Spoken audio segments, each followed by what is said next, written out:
Do you feel guilty after you say whatever needs to be said?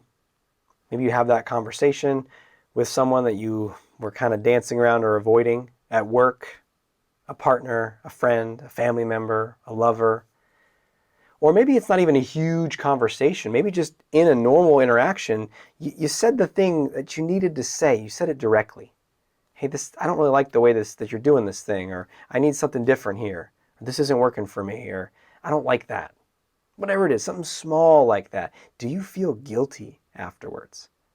Now you might be saying, no, Aziz, I don't feel guilty. I have a solution to that.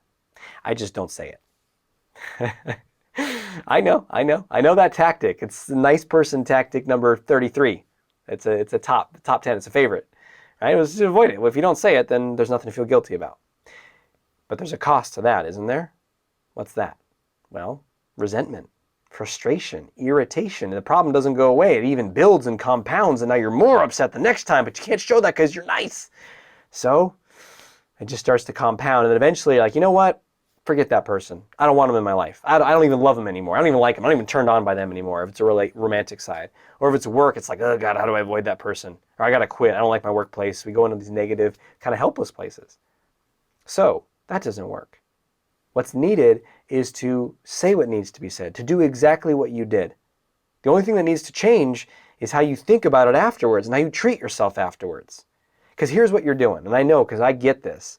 As a recovered or recovering nice person, I have a practice of saying what needs to be said, and it's still uncomfortable after all these years.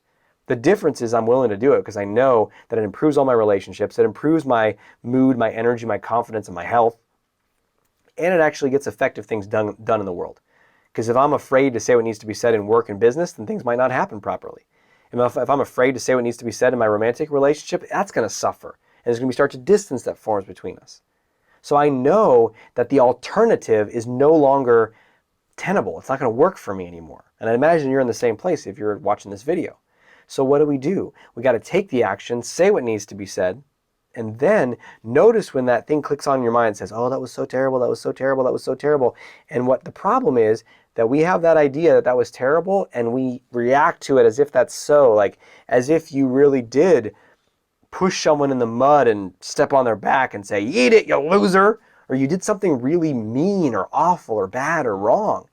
So your guilt mechanism is firing off inappropriately.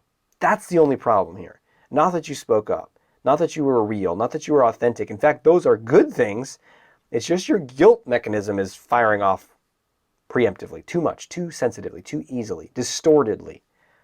So remind yourself of that. Catch that and say, there's guilt. What rule is it that I broke? You want to question the guilt. Say, hold on a second. What rule did I break there? I shouldn't speak up? I shouldn't say what needs to be said? I shouldn't ever say anything but what if the other person got upset? What if it hurt their feelings? Well, then they're an adult. They can work with that. That's okay. It's okay. I mean, I was clear. I wasn't attacking them and spitting at them and calling them names. I just said what I needed or didn't need or what I liked or didn't like. And they're an adult.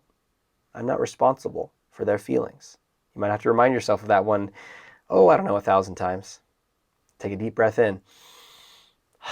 I'm not responsible. You can just let go. You realize that? It might not seem like that. You might be like, nope, I've done it. I've sinned. And now I must suffer and be punished for the next 37 hours. Or you could just choose right now, no. No. I don't want to do that. No. That's okay. That's okay. That's the guilt. No, thank you. And just breathe. And let that guilt kind of fizzle away. You don't have to force it away. You just kind of stop picking it up. Stop eating that guilt sandwich. It tastes terrible. Just put it down. Just put down the guilt sandwich. I gotta eat the sandwich. Don't eat the sandwich. Just put it down. Put it down. And enjoy your day. And then the next time you get into that meeting, that situation, that relationship, that conversation, do it again. Say what needs to be said. Do what scares you until fear has no power to stop you. You will transform your life. And if you want to go further, go to draziz.com, draziz.com. Check out my ebook, 5 Steps to Unleash Your Inner Confidence. If you've already gotten that ebook, Check out what's further, more opportunities to work with me this year, to grow, to transform. Let's do this. Let's make 2021 the best year of your life.